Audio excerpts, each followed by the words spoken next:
On their 6th wedding anniversary, Pei Ching-chen kicked me down a long flight of stairs for the sake of Nailan Yang, who had just suffered a miscarriage. Su Qinghuan, if anything happens to Yang, I'll make you pay with your life. Lying in a pool of blood, I didn't cry or make a scene. I simply vanished into the torrential rain, leaving behind a blood-soaked divorce agreement. The next day, the police knocked on the Pei family's door with just one sentence: Pei Ching-chen went insane. Su Qinghuan, you venomous woman. Pei Ching-chen's roar echoed through the empty villa, carrying a violence I had never heard before. His expensive suit was already wrinkled, and his face, usually cold and noble, was twisted into a near-monstrous grimace. He shoved me aside like a piece of trash with terrifying strength. I didn't even have time to steady myself. My foot slipped and I tumbled backward uncontrollably. My body slammed against the hard European-style stairs. A sharp pain shot from my spine to my brain. Accompanied by a dull thud, I felt a warm liquid trickling down my forehead, blurring my vision. I looked up to see Pei Ching-chen tightly clutching a sobbing, tearful Nailan Yang. Ching-chen, it doesn't hurt really, Sister Qinghuan didn't mean it. She's just too in love with you. Nailan Yang huddled in his arms. While her mouth pleaded for mercy, her eyes, adorned with expensive eyeshadow, glanced contemptuously at me over his shoulder. There wasn't a hint of pain in that look, only provocation. Pei Ching-chen's chest heaved. He carefully set Nailan Yang down on a nearby daybed and whirled around, his cold eyes brimming with hatred. Su Qinghuan, I must have been blind to marry you. Yang was carrying my child. If something happens to her, I'll make sure you go to the grave with her. Go to the grave. Those words stabbed into my heart like ice-cold blades. For 6 years, I had poured my heart and soul into supporting the Pei group, enduring the ridicule of his entire family, only to be told I should go to the grave. I struggled against the handrail, crawling up from the cold wooden steps inch by inch. Drops of blood fell onto the white carpet, a startling sight. I looked up at this man I had loved for 6 years, the man who had drained me of everything. Pei Ching-chen, are you certain she fell on her own, and that it has anything to do with me? My voice was eerily calm, so calm it felt foreign even to me. You still dare to make excuses? Pei Ching-chen lunged forward, grabbing me by the throat and slamming me against the wall. The doctor said Yang is hemorrhaging. If you hadn't pushed her, how could it be this serious? You're just jealous. A wicked woman like you doesn't deserve to be Mrs. Pei. His fingers were icy, his grip strong enough to crush my windpipe.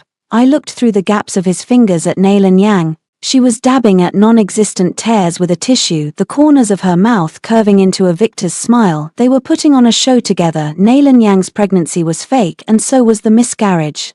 Even the so-called hemorrhage was nothing more than a ruse coordinated with a private doctor. Pei Ching-chen, so this is your true love? I didn't struggle or scream, I simply stared him down. Pei Ching-chen, you will regret this. Regret? My only regret is marrying you. He flung me aside as if he had touched something filthy. Without a second glance, he turned back to Nailan Yang, becoming as gentle as if the monster from a moment ago had never existed. Yang, don't be afraid, I'm here. I leaned against the wall, limping toward the door. With every step, the agonizing pain in my back made my vision go dark. But I didn't look back. I knew that once I crossed that threshold, I would never return. The vanishing act. That night, thunder and lightning raged outside. The booming thunder sounded like a death knell for my absurd 6-year marriage. I took out my phone and dialed my private assistant. Clear all traces. From today on, the name Su Qinghuan disappears completely. After hanging up, I walked to the fountain. Outside the villa, my car was parked there, its engine humming coldly in the rain. I took off the diamond ring that symbolized my status as Mrs. Pei and tossed it into the depths of the fountain. Goodbye, Pei Ching-chen. I started the car and floored the accelerator in the rearview mirror. The lights of the Pei villa faded until they were swallowed by the darkness. At that moment, I wasn't heartbroken. I felt an unprecedented sense of liberation. Pei Ching-chen, since you love acting so much, I've prepared a much bigger show for you. Don't you want Nailan Yang to take my place? Don't you think I'm just a parasite clinging to you?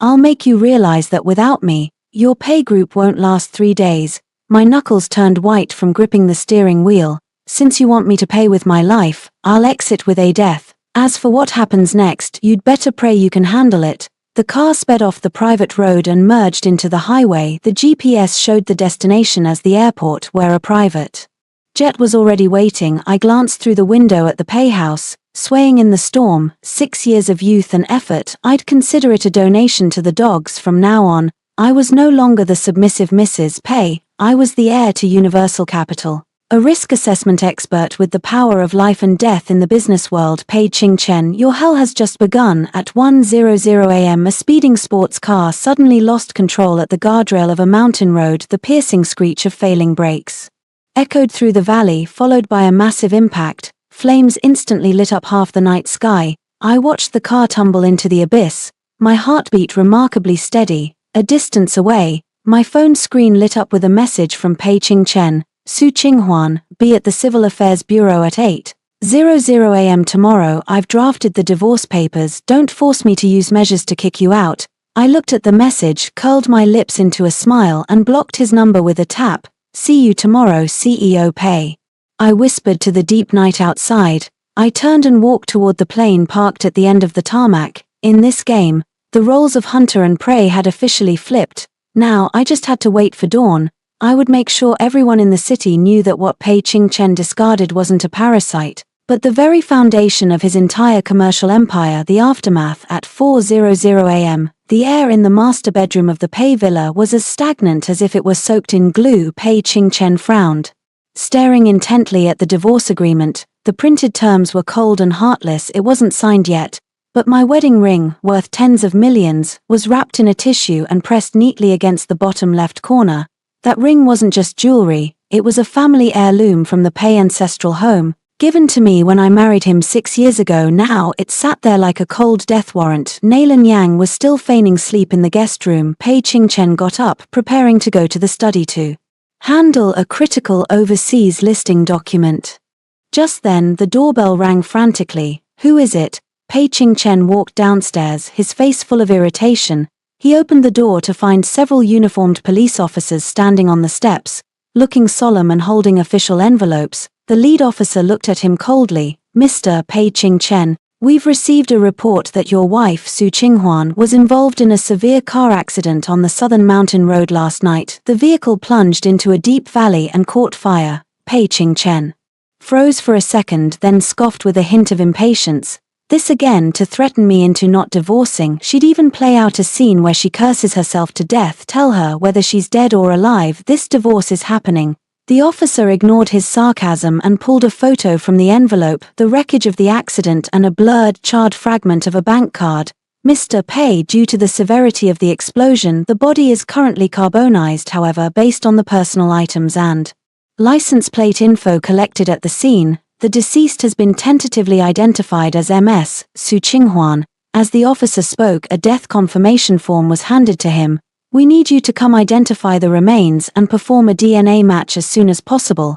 Pei Ching-chen's smirk froze. His pupils contracted sharply and the paper felt like it weighed 1,000 pounds. What did you say? His voice was dry. Additionally, here is a lawyer's letter from Universal Capital. Another officer opened a file. Ms. Su Qinghuan signed a full power of attorney agreement before her passing. Since Ms. Su has now lost civil capacity, Universal Capital is immediately initiating liquidation. They are withdrawing all investments from the Pei Group and demanding repayment of all previous loans within 24 hours, totaling 3.8 billion. 3.8 billion. Pei Ching-chen's hand shook.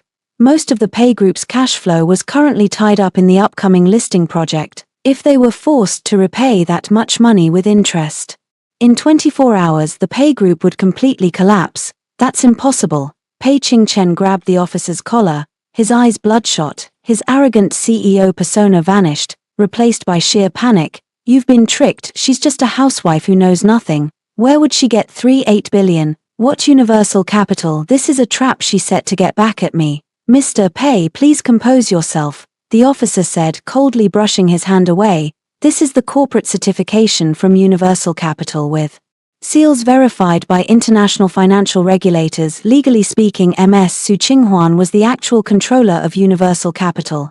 Nalan Yang stood at the top of the stairs in her nightgown, her face pale. She had heard the 3.8 billion and the withdrawal of investment. Pei Ching-chen stumbled back, knocking over a vase in the foyer. Shards flew everywhere, mirroring his shattered life. His mind was filled with the terrifyingly calm look in my eyes when I left, and that final sentence, "You will regret this." Was he regretting it now? No, he just felt the world spinning. Call her out, I want to see her, this isn't real.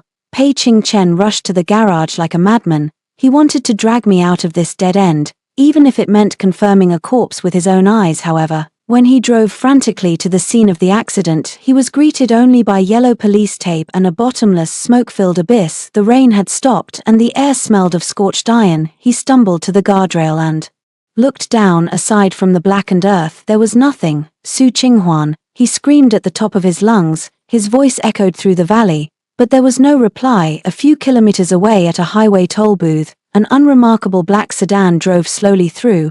I sat in the back seat, quietly closing my tablet. On the screen was the graph of the Pei Group's stock, which had plummeted vertically in the minute before the market opened. The assistant beside me respectfully handed me a cup of hot tea. President Su Pei Ching-chen should have received his first gift by now. According to the original plan, should we launch the media campaign?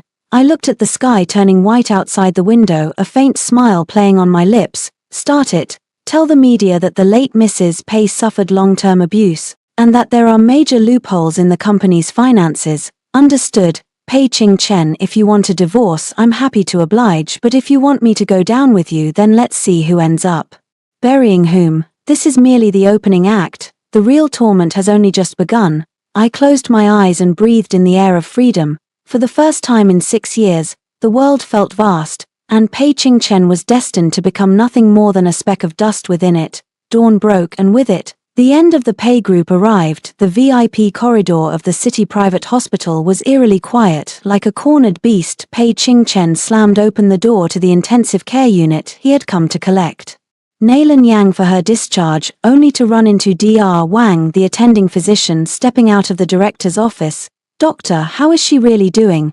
Pei Ching-chen's voice was agonizingly hoarse, his eyes webbed with broken red capillaries. Dr. Wang adjusted his gold-rimmed glasses, looking awkward as he avoided Pei Ching-chen's piercing stare. "Mr. Pei, regarding Miss Naylin's miscarriage report, we've re-verified it. Given the emergency at the time, the previous diagnosis was, get to the point." Pei Ching-chen grabbed him by the collar, his grip so violent the doctor nearly lost his footing. "The records show Miss Naylin was never pregnant." Dr. Wang exhaled, his voice trembling. "She ingested a massive amount of emetics and contraceptives, which triggered severe acute gastric bleeding and endocrine failure. The so-called hemorrhaging was entirely self-induced." Pei Ching-chen's hand slowly went limp. He stood frozen, as if the very soul had been sucked out of him. A crushing pain radiated from his chest. A shock even greater than hearing the police report of my death the night before. No pregnancy, no miscarriage. So, when he had violently shoved me down the stairs yesterday, Nailin Yang's supposed loss was nothing but the start of a massive fraud. He hadn't just been a pawn in her game, he had personally pushed the woman who had sacrificed everything for him for 6 years into an abyss of despair.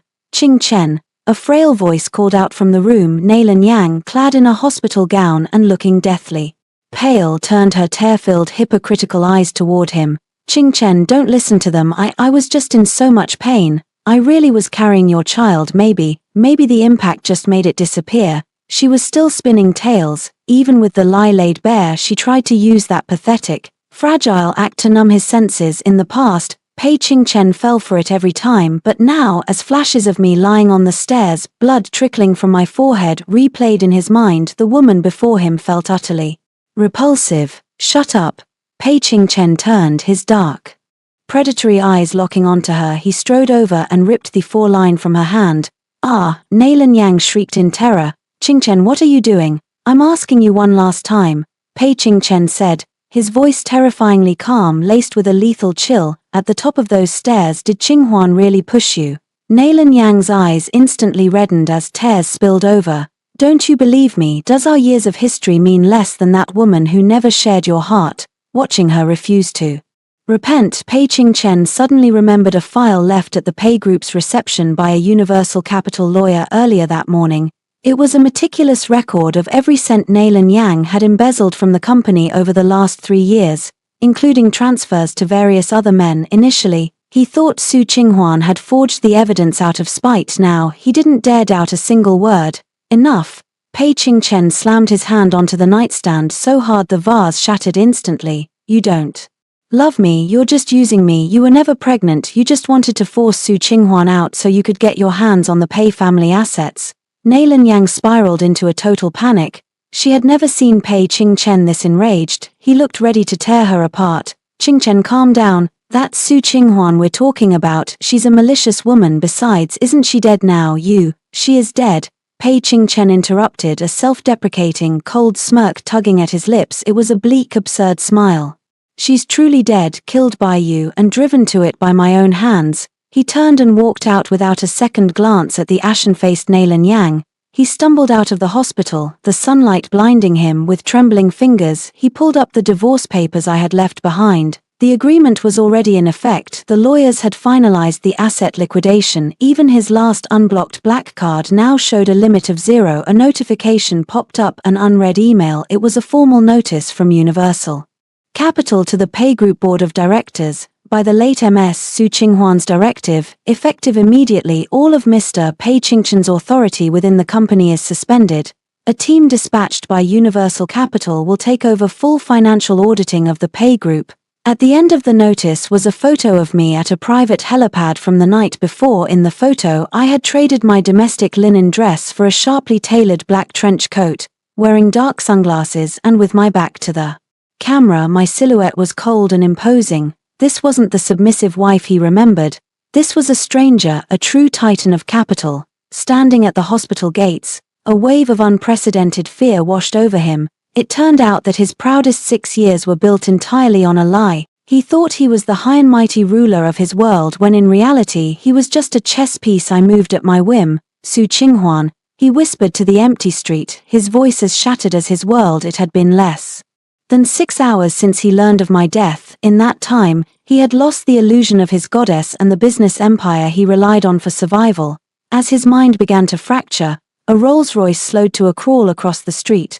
The window rolled down, revealing a familiar, cold face. It was me, or rather, it was my silhouette, glowing so brightly in the sun that it was hard to look at. I sat in the back seat, not even deigning to give him a sideways glance. I simply gave a casual instruction to my assistant: leak the Pei Group's floor price for next quarter's biggest bid to their competitors. Since Mr. Pei loves to play games so much, let's make sure he loses everything. The car glided past him, leaving a cold draft in its wake. Pei Qingchen froze. He tried to chase after it, but was immediately blocked by Universal's undercover security detail. Mr. Pei, President Su is very busy. She doesn't have time for trivialities, the assistant said coldly, tossing a subpoena at his feet. This is a preliminary investigation filing regarding your violent assault and financial fraud. Better get your lawyers ready. Pei Qingchen looked at the thin stack of papers detailing his crimes. He finally understood. From the moment he laid a hand on me, the ending was written in stone. I had already reached heights he could never touch, quietly watching as he spiraled into the abyss he dug for himself. The 59th floor of the Universal Capital headquarters in the heart of the financial district was as cold as ice. The executives of the Pei Group couldn't even dream of setting foot on this floor. Beyond the floor-to-ceiling windows, the city's neon lights stretched out below. The Pei building, once a proud landmark of the CBD, was now just a tiny pawn waiting to be cleared from my board.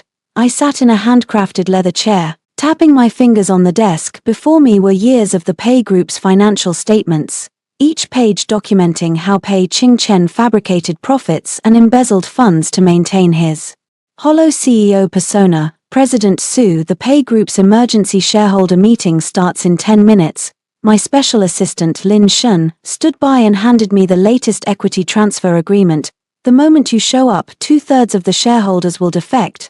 They're all waiting for the rumored dead Mrs. Pei to appear as the head of Universal. I took the pen without a word, staring coldly at my reflection in the glass. For the first time in 6 years, I had discarded the aprons and the bare face of Mrs. Pei. I wore a sharp, custom-tailored black suit that traced a powerful silhouette. I used a cold-toned lipstick to redefine the face Pei Qingchen had once insulted at will. My eyes were filled with a frozen, lethal intent.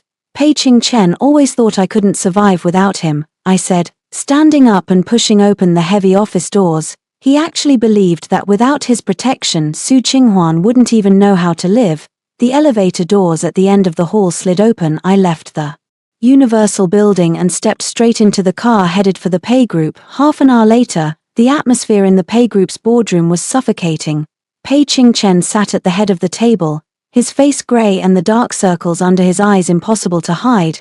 He was being besieged by a mob of furious shareholders, all demanding to know why he had provoked a financial titan like Universal Capital and why the stock had hit its downward limit in a single day. Mr. Pay, if your personal moral failings have damaged this company, resign immediately. A senior shareholder slammed a report onto the table. Universal Capital's lawyers are already here. They're demanding full repayment of all loans within 3 hours, or they'll trigger a direct liquidation. Impossible. Su Qinghuan and I are married. Her money is my money. Why would Universal? Mr. Pei, don't speak too soon. The boardroom doors were thrown open with a heavy thud. The moment I stepped inside, the room fell into a deathly silence. The once raucous shareholders stood up instinctively, their eyes filled with shock and awe, and Pei Qingchen, as if he had seen a ghost, bolted upright from his chair, his eyes wide with terror. Qu Qinghua, you're alive. He trembled, his voice sharp and strained, as if someone were squeezing his throat. I walked toward him, the rhythmic click of my high heels echoing as I approached. I looked down at the man who used to boss me around with such arrogance. Ignoring his shock, I took the seat directly next to the head of the table and slammed the equity transfer agreement onto the center of the conference desk with a sharp thwack. Shareholders, my name is Su Qinghua, and I am the actual controlling stakeholder of Universe Capital. My gaze swept across the room, my voice cold and crystal clear. During our marriage, Pei Qingchen long exploited our relationship to embezzle funds from Universe and engaged in severe operational misconduct. Today, representing Universe, I am exercising my shareholder rights to propose the immediate removal of Pei Qingchen as president of the Pei Group. You dare fire me? I'm your husband. Pei Qingchen rushed forward like a madman, reaching for my shoulders, only to be instantly tackled and pinned to the table by the 2 security guards behind me. He struggled, his once invincible CEO dignity now ground into the dirt.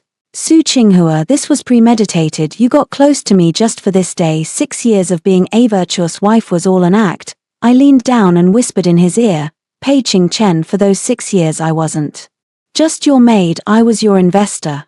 Everything you have was given to you by me. Now I'm simply taking back what belongs to me. It's called returning property to its rightful owner. All in favor of the removal. I looked at the seated shareholders. Sign here. There wasn't a moment's hesitation. The sound of pens scratching against paper became the final funeral dirge for Pei Qingchen's career. As security dragged him toward the exit, he began to laugh hysterically, tears of resentment streaming down his face. You think you've won. The Pei family still has connections in the business world.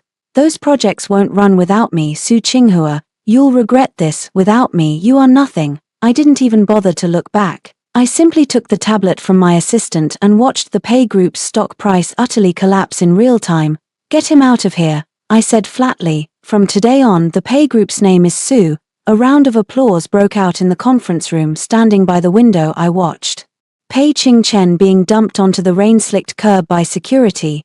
His pathetic state was a perfect reflection of the cold indifference he showed me the day he pushed me down the stairs. President Su, regarding N.A. Lanyang, my assistant whispered a reminder, let her keep living in her dream world for now. I turned around, my eyes sharp as blades. Since she loves playing the miscarriage drama so much, let her stay in that hospital and experience exactly what it feels like to be utterly ruined. For the first time I felt truly in control. Pei Qingchen, this is just the beginning. You still owe me a life, and we haven't even started settling that debt. The Starry Night Charity Gala in Shenzhen has always been a coliseum for the business elite. Amidst the rustle of silk and shadows of power, every glimmer of a cufflink hides stakes worth hundreds of millions. 5 days ago I was a shadow behind Pei Qingchen, even needing his approval to pick out a dress. 5 days later I stepped through the doors of the Starry Hotel in a minimalist deep blue velvet gown, every step commanding the spotlight. My date was Cheng Yang, the COO of Universe Capital. He followed discreetly, whispering, President Su, Pei Qingchen is here tonight. Even though the Pei Group has collapsed, he liquidated all his real estate and scraped together 30 million from the black market. He's looking to flip his fortunes by snagging the development rights for the South City district tonight. I let out a soft laugh and took a glass of champagne from a waiter's tray. Scanning the center of the ballroom in a corner, a humbled Pei Qingchen was busy toasting former partners. His designer suit was expensive, but the collar was slightly frayed. The arrogance in his eyes had vanished, replaced by the desperate frenzy of a man with one last card to play. He hadn't even noticed me yet, still rambling about fake profit margins. "If I can just get this plot of land, I can," he pleaded with a real estate tycoon. "Mr. Pei." I walked over slowly, my voice cool and composed, instantly drawing every eye in the vicinity. Pei Qingchen spun around the moment he saw me. His glass hit the floor with a shattering crash, the color drained from his face, and he froze as if his soul had been snatched away. How are you here?" His voice shook, showing more terror than anger. "It's a charity gala, anyone can attend." "Why, Mr. Pei, do you have a guilty conscience?" I set my glass down and tilted my head slightly toward the executives who had been humoring him. "Gentlemen, Mr. Pei Qingchen's embezzlement case involving Universe Capital is already in legal proceedings. I imagine none of you would want to do business with a potential financial fraudster." The guests instantly recoiled. The developers who were just discussing a partnership scrambled to distance themselves, not even daring to look him in the eye. Pei Qingchen's face turned a deep, angry purple. He lunged forward. "Su Qinghua, do you have to be this ruthless? I have no money left. They took the house.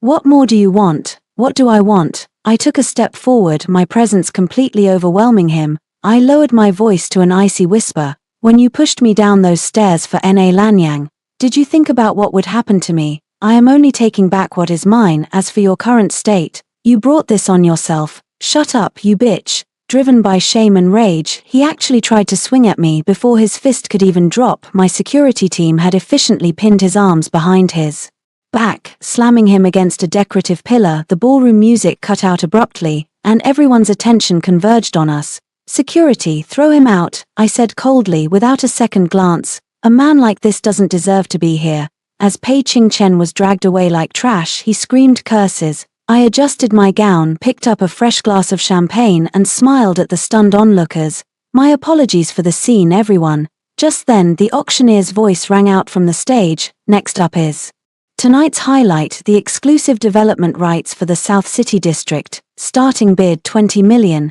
This was what Pei Qingchen was banking on.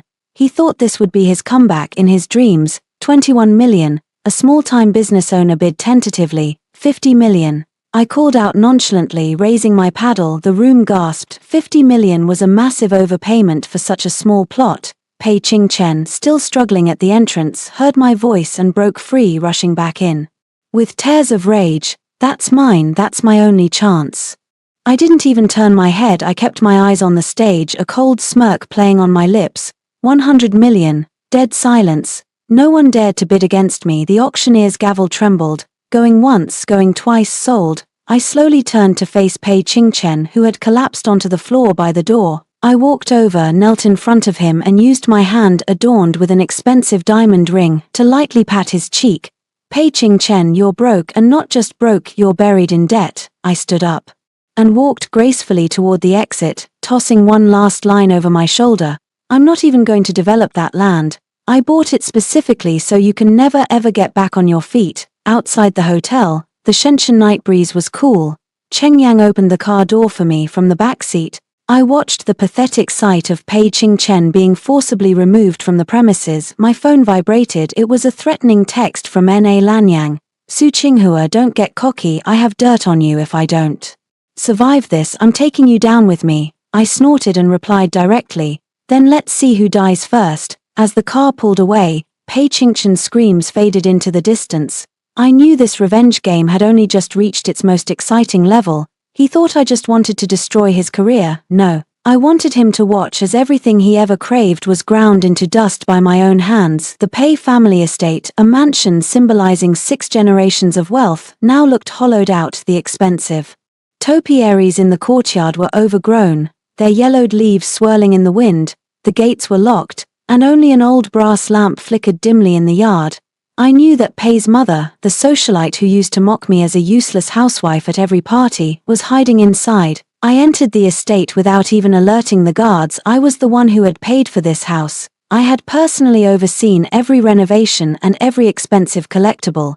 "Who is it who gave you permission to come in?" The shrill voice of Pei's mother came from the second-floor balcony. She was in a bathrobe, wearing a cheap hydrating face mask. The moment she saw me, her wine glass slipped from her hand and shattered on the floor. Su Qinghua, She rubbed her eyes in disbelief, her refined but sharp face twisting into its usual look of arrogance. You jinx, I heard you died in a car crash. What are you doing here, trying to haunt me? I ignored her insults and walked to the long mahogany table, taking the seat at the head. I'm here to repossess the house, mother. I pulled a notice of property recovery and liquidation from my bag and slid it toward her. The title to this estate has always been in my name. Pei Qingchen was merely a guest, now I'm taking it back, in your dreams. She lunged at me like a cat whose tail had been stepped on, sweeping the document off the table. You married into the Pei family, so this is Pei ancestral property. You're just a woman my son got bored with. You have no right to take my house. Got bored with me? I chuckled coldly. I reached into my briefcase and pulled out a thick stack of photos, evidence of N.A. Lanyang meeting other men, embezzling funds, and even recordings of her and Pei's mother plotting to kick me out. I placed a voice recorder on the table and pressed play. N.A. Lanyang's fragile yet venomous voice filled the room. Godmother, once Su Qinghua signs the papers and we sell the estate, we'll split that 10 million. It'll be enough for you to retire abroad. As for Qingchen, he's just an ATM. Once the company fails, I'll take him overseas. It's better than staying here with that old hag. Pei's mother turned from pale to ashen. She never imagined that her favorite daughter-in-law had been scheming for her retirement fund all along.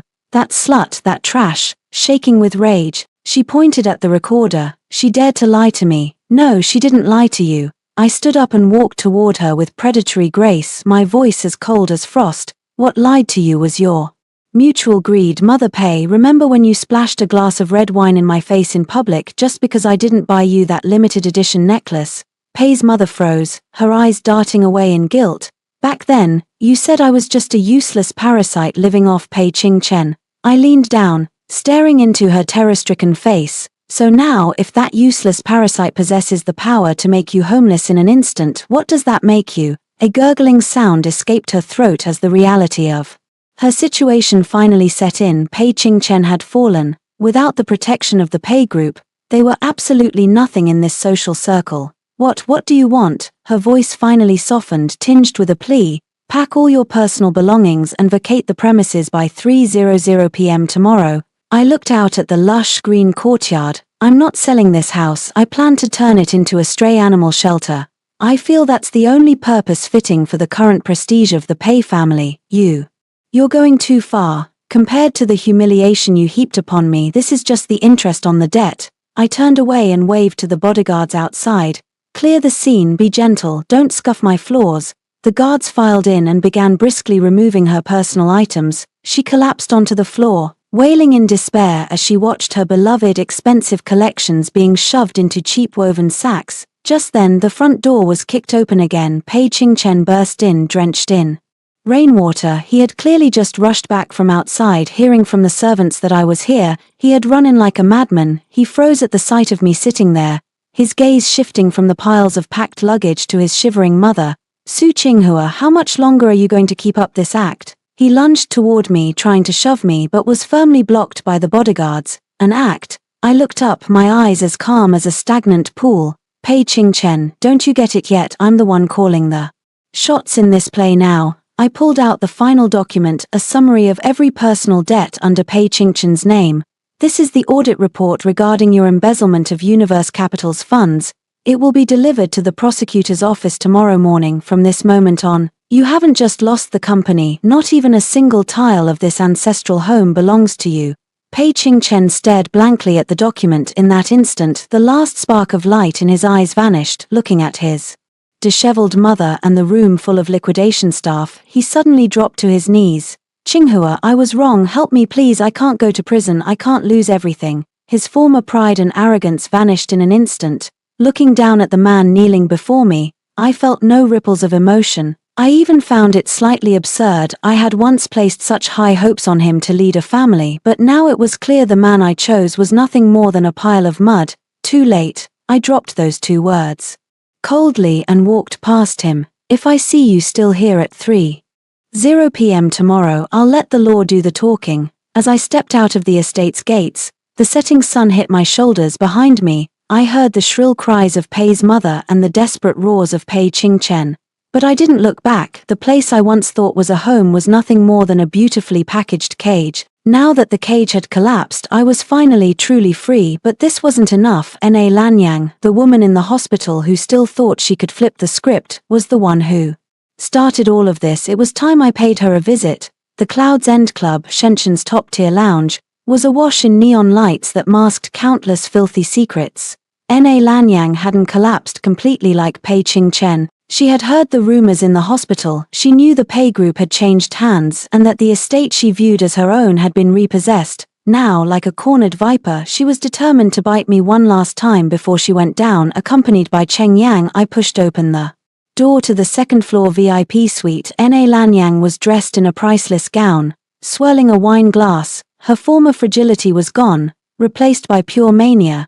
Seated around her were several big shots who had business ties with Pei Qingchen and were now waiting to kick him while he was down. Su Qinghua, you finally showed up. Na Lanyang saw me and flashed a sinister smile. I spent a fortune hiring these helpers just to lure you out.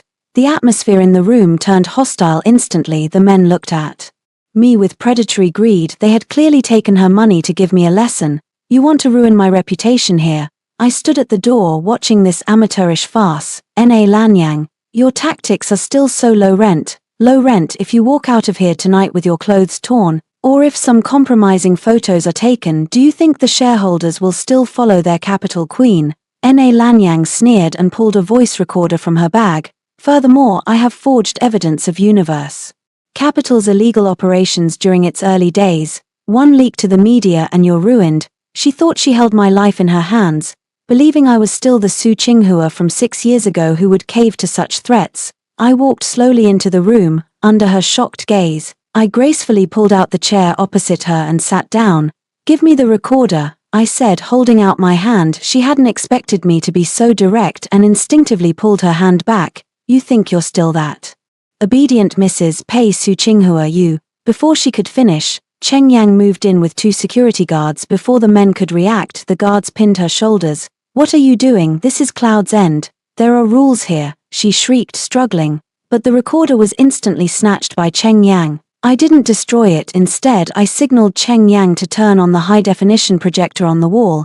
You want to see evidence? I'll oblige you. I took a USB drive from my bag and plugged it in. The moment the screen lit up, the room went dead silent. It wasn't dirt on me. It was a complete video record of Na Lanyang over the last 3 years, seducing various business moguls in different clubs to help them steal Pei Group's trade secrets. It even included every chat log of her instructing doctors to forge miscarriage papers and hiring internet trolls to smear me. Na Lanyang's face turned whiter than a sheet of paper. What is this? This isn't real, it's a fake, she screamed, lunging to turn off the projector. The gentlemen in this room know better than anyone if it's real. I glanced at the men who were about to move against me.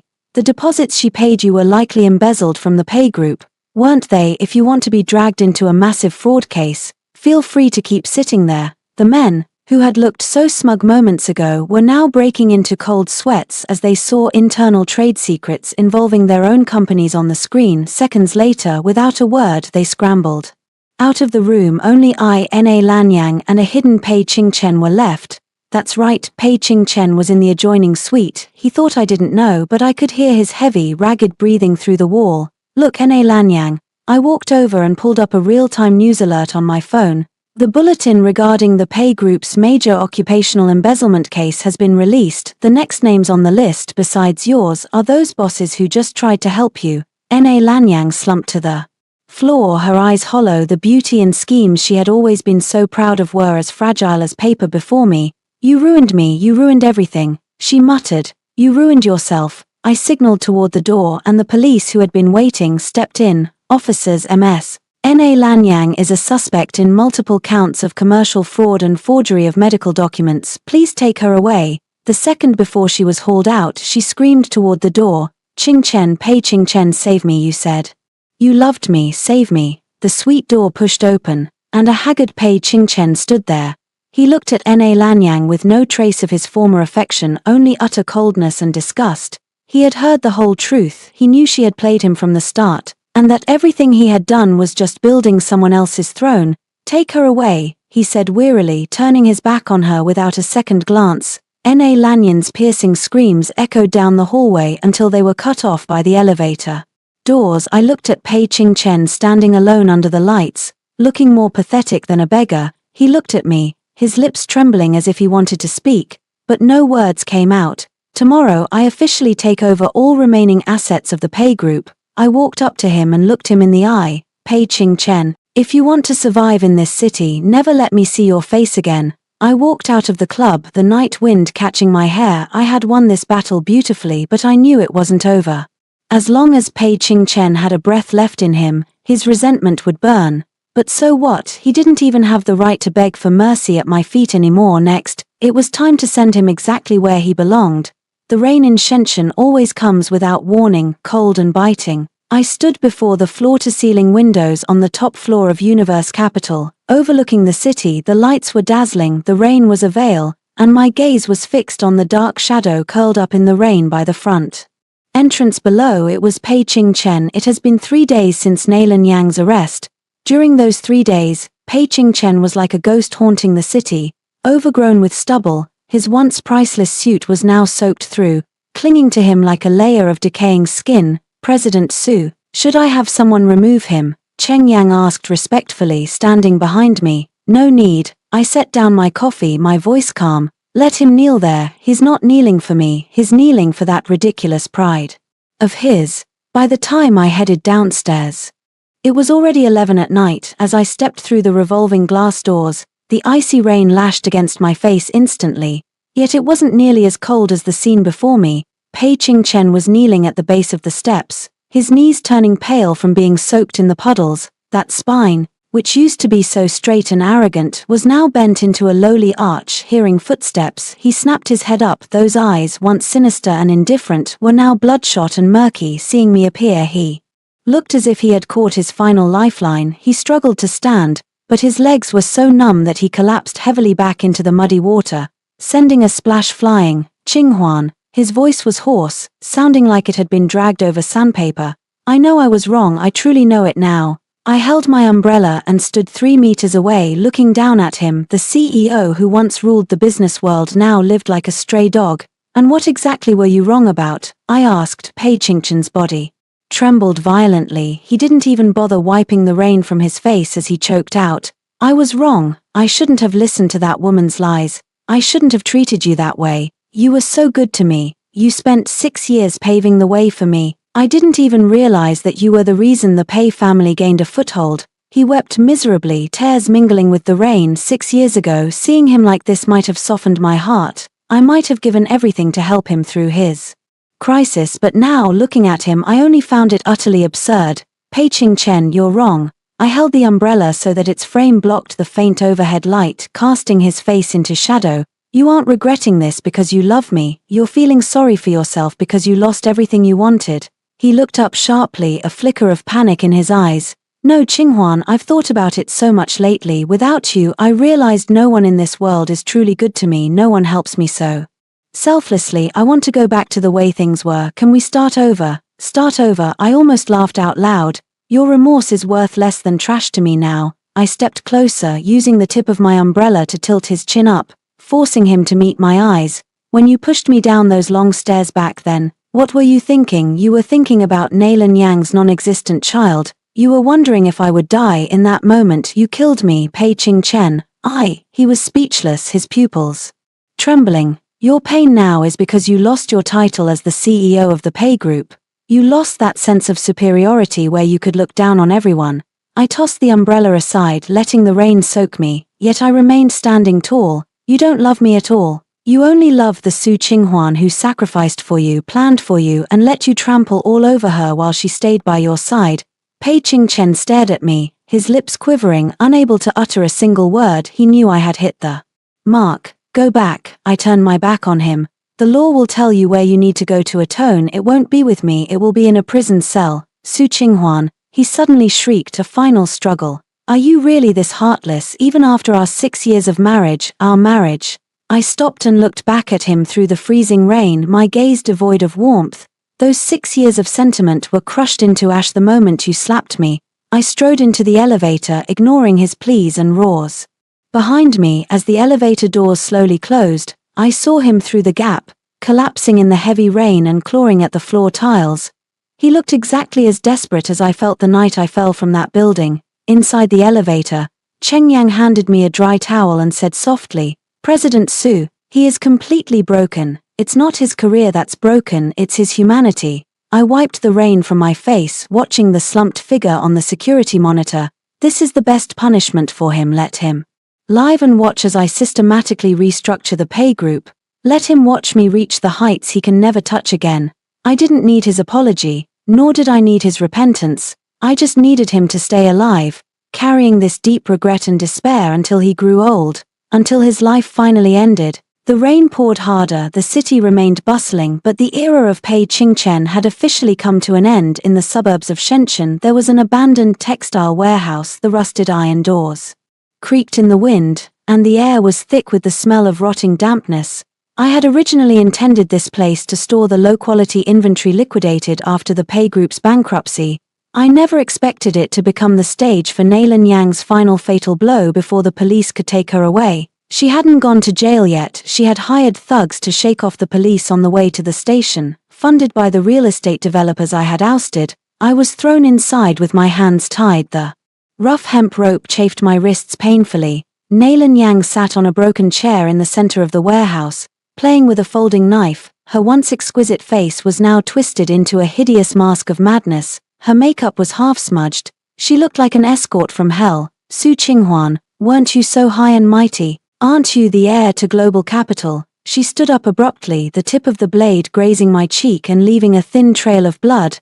"I have nothing now. Pei Qingchen disowned me. The Pei Group is gone and my reputation is ruined. You did this to me." I looked at her coldly, neither struggling nor begging. That silence only made Neilan Yang more volatile. "Don't look at me with those eyes." She backhanded me. A stinging pain flared up and I tasted blood. "You think you've won?" I slowly raised my head, my gaze even colder than hers. "Neilan Yang, people like you belong in the gutter. Even if you kidnap me, you will never climb back out." "Shut up," Neilan Yang screamed. She signaled to the two thugs behind her. "Drag her to that pit. Since she loves being above everyone else, let's see how she likes it down there." The pit was a deep foundation hole filled with rebar and concrete debris. Falling in meant death or permanent disability. I was shoved toward the edge, my heels screeching against the dusty floor. The two thugs clearly hesitated. They knew who I was. Touching someone from global capital was a death sentence in this city.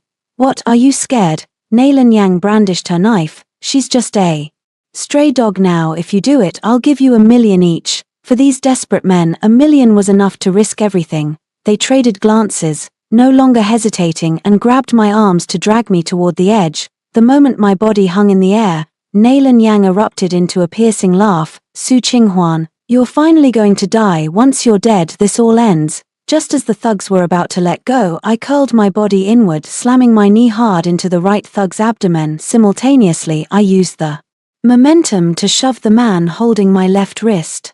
The rope had been heavily frayed. During the struggle it had already loosened. I had used a shard from a fountain pen in my bag earlier to weaken the fibers at the connection point. The moment I broke free, I didn't retreat. Instead, I grabbed a piece of broken rebar nearby. Arg! As the man doubled over in pain, I swung the steel bar with frantic speed, striking him across the back of the head. He cried out and slumped to the ground. The other thug was stunned by my ruthlessness and hesitated to move forward. "Get her, kill her!" Neilan Yang shrieked from the side, her voice cracking. I looked at Neilan Yang, my eyes devoid of any warmth. I dropped the rebar and walked toward her step by step, terrified. She scrambled backward until she hit the floor. What do you want?" She held up the folding knife with trembling hands. I grabbed her wrist and twisted hard. The knife clattered to the floor. I didn't scream like she did. Instead, I was frighteningly calm. "This is your counterattack." I kicked the knife away, grabbed her hair and slammed her face into the dust. "Neilan Yang, you underestimated me. For the past 6 years I wasn't just Mrs. Pei, I was the head of global capital. The risks and challenges I've faced are far more brutal than anything you can imagine. Su Qinghuan, you'll burn in hell. You should worry about yourself first." Outside the warehouse, the frantic sound of sirens approached. Before I was kidnapped, my smartwatch, which always had its GPS enabled, had already sent a distress signal to Cheng Yang. Neilan Yang's face turned ashen. As the police stormed in, I saw a familiar figure at the entrance, Pei Qingchen. He stood in the shadows watching the scene, watching Nalan Yang being pinned to the ground by officers, and watching me stand up elegantly from the edge of the pit, smoothing my messy hair. He didn't walk over nor did he try to help, he just watched, the last spark of hope in his eyes finally dying out. He had thought Nalan Yang was his true love, no matter how crazy or vicious she was. Now reality had dealt him the final blow. The police took Nalan Yang and the thugs away. I stood at the warehouse doors watching the flashing lights, then turned to meet Pei Qingchen's gaze. He looked even older now. His soaked suit had dried but was wrinkled beyond recognition. Qinghuan, he opened his mouth, his voice so weak it was barely audible. Was it I who destroyed you? I looked at him and answered coldly, it was your greed that destroyed everyone. I walked straight past him. Without sparing him a single glance, the courtroom of the Shenzhen Intermediate People's Court was heavy with a suffocating solemnity. The gallery was packed to capacity, with media cameras already trained on the defendant's dock. Pei Qingchen, who once stood at the pinnacle of the city's elite, now huddled in the shadows of the dock, clad in a yellowed prison uniform and shackled at the wrists. His hair was a matted mess and his once shrewd eyes were now nothing but cold ash. The crack of the gavel echoed through the room as the presiding judge spoke with gravity. The court will now deliver the final verdict in the cases of embezzlement, commercial fraud, and violent assault against Pei Qingchen, Nalan Yang and their accomplices. I sat in the witness stand as the lead witness and the representative of Universal Capital. Eschewing my aggressive black power suits, I chose a cream-colored cashmere set, a look of calm, composed elegance that stood in stark contrast to the wretched man across from me. The chain of evidence was devastatingly complete, from every bank statement showing Pei using Universal's public funds to cover his own corporate deficits, to the contracts where he hired third-party firms to forge project metrics, and the shell games he played with assets to hide his debts. Every figure was a nail in his coffin. The prosecutor's voice was firm and resonant. The defendant, Pei Qingchen, exploited his marital relationship to illegally occupy the property of others over a long period, involving an exceptionally large sum. Furthermore, with full knowledge, he instigated defendant Nalan Yang to file fraudulent medical claims and threatened the life of the victim. In accordance with the penal code, Pei Qingchen is hereby sentenced to 15 years in prison, with the forfeiture of all personal assets. 15 years. A ripple of commotion swept through the courtroom. Pei Qingchen's body jolted. He looked up, staring at me through the thick security glass. There was no remorse in that gaze. No anger, only a complex, almost twisted sense of daze. He seemed to be asking me, why? How could the woman who used to report to me just to go grocery shopping be the one to personally send me to prison? Why did the empire he built over 6 years collapse instantly in my hands? I simply looked back at him, my gaze as steady as if I were looking at a complete stranger. After the sentencing, before the bailiffs led him away, I requested one final meeting with the defendant. We faced each other across the glass in a desolate interrogation room. He looked 10 years older, his once youthful and handsome face now etched with deep lines of ruin. Is this the result you wanted? Pei Qingchen spoke, his voice rasping like sandpaper. You won, Su Qinghuan. You didn't just ruin me, you ensured I'll rot in here for the rest of my life. This is merely a just reckoning for your actions, Pei. I replied coldly. If you had shown even a shred of respect, a modicum of loyalty to our marriage, we never would have come to this. Loyalty. He let out a bleak, short laugh. Do you really think I ever viewed you as a wife in your eyes? I was always just the young master of the Pei family who needed your support. You were always high and wide, looking down on me like a child. Did you think I didn't notice? Looking at him, I felt a flicker of genuine pity. You're wrong, I said softly. I never looked down on you. I viewed you as the only person in this world I could rely on. For you, I mobilized every resource I had. I nearly gave up my inheritance at Universal Capital just for your sake. Pei froze. It seemed he was realizing for the very first time exactly what Su Qinghuan, the woman who had quietly fixed his messes for 6 years, had actually sacrificed. The biggest mistake of my life was choosing you. I stood up and picked up my handbag. From this day forward, our grievances end here. You will spend the best 15 years of your life in prison while I take my life to places you can no longer reach. Wait, he suddenly called out. In that moment, he seemed to recall a detail he had completely buried. Qinghuan, that car accident years ago, it wasn't an accident, was it? I paused, my back to him, a cold smile playing on my lips. Only remembering now, Pei Qingchen, the lives you owe me amount to far more than just that one. I strode out of the room, the piercing sunlight spilled over me as I walked through the courthouse corridor. I looked back one last time at the heavy iron doors. The man who had occupied 6 years of my youth was now officially excised from my life. I pulled out my phone and dialed Cheng Yang. President Su, the result: he's been sentenced. The restructuring plan for the pay group can now enter its final phase. I looked up at the blue sky and took a deep breath. By the way, there's no need for him to ever know the truth about who really saved his life back then. Let him spend the next 15 years living with his questions and his regret. It was my final act of mercy and my deepest punishment. This battle of mine was finally a total victory.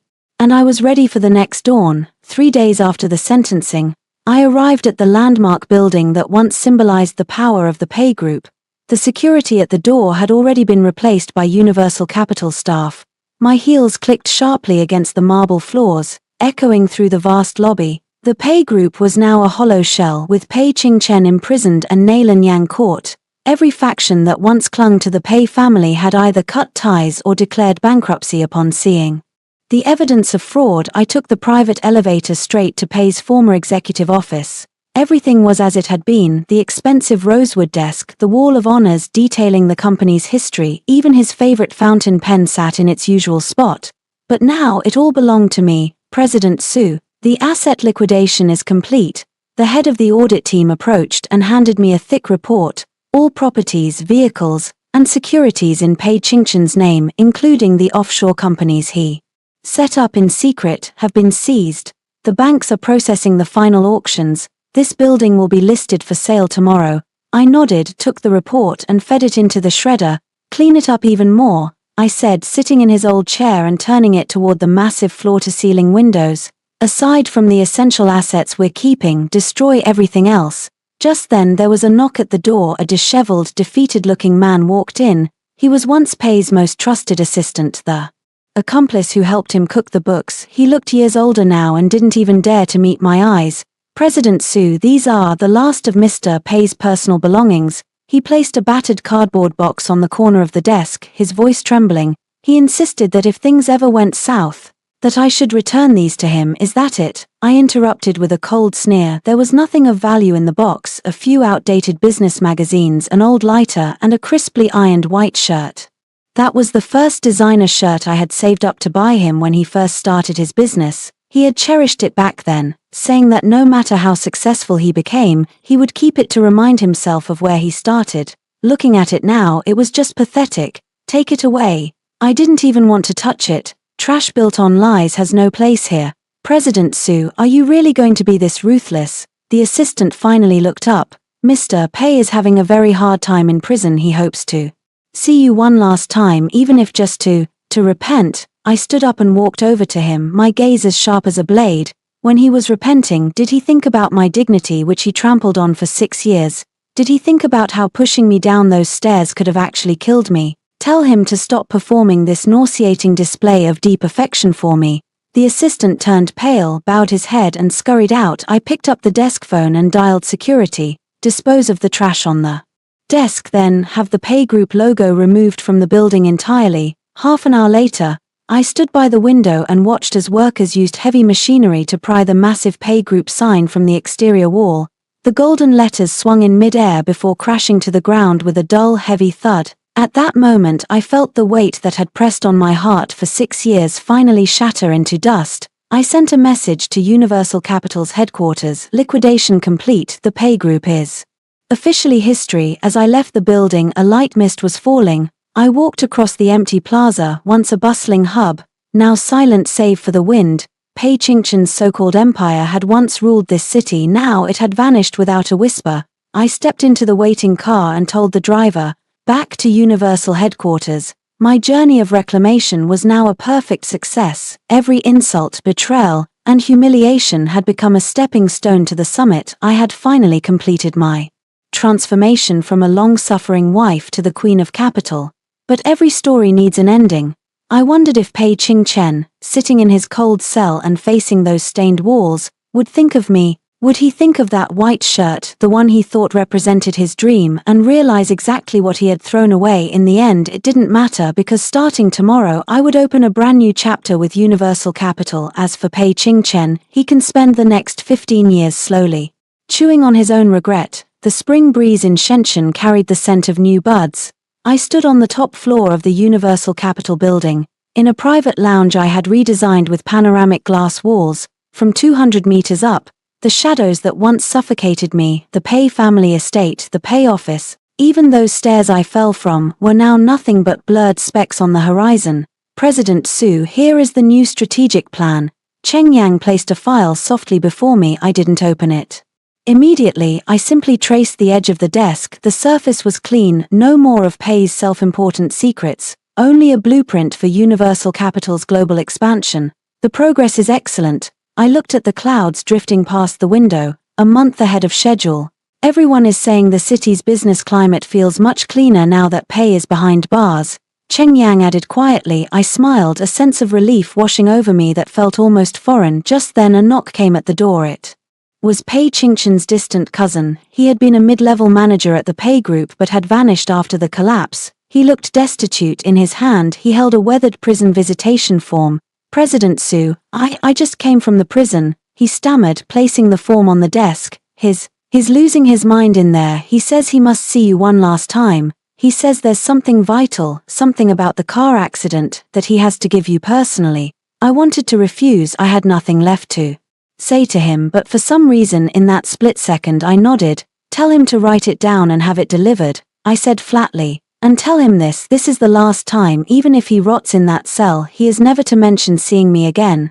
The man looked as if he had been granted a divine pardon and scrambled out of the office. 5 days later, I received a letter. The envelope was yellowed, the edges of the paper frayed. It was written in Pei's own hand, a wild, frantic scrawl that looked like the struggle of a man on the brink of a breakdown. I opened it slowly.